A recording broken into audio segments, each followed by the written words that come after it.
You're taking a calculus test and you've forgotten the quotient rule. What do? Let me show you a quick and relatively easy way to rederive the quotient rule, which also implies a method for avoiding the quotient rule if you want to. Let q of x represent an arbitrary quotient, say f of x divided by g of x, where these are two differentiable functions, so we assume we can take the derivative. Write this function as f of x times g of x to the negative 1 power.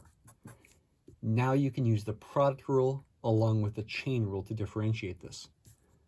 Q prime of x would be the derivative of the first function, f prime of x, times the second function, g of x to the negative 1 power, plus the first function, f of x, times the derivative of the second function, g of x to the negative 1 power, with the chain rule.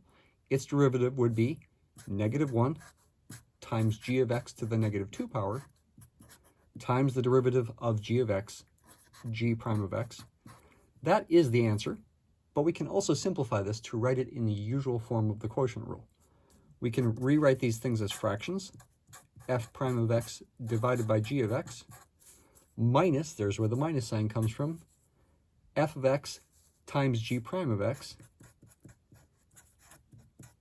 all divided by g of x quantity squared. Now combine these fractions. Get a common denominator of g of x quantity squared. You need to take this fraction and multiply the top and the bottom by g of x, really multiplying by 1 so it doesn't change the fraction. On the top you'll get f prime of x times g of x,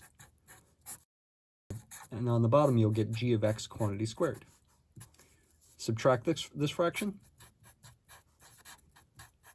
and now combine these all into one fraction, and you have the quotient rule, which I like to call low d high minus high d low over the square of what's below. And there is the quotient rule.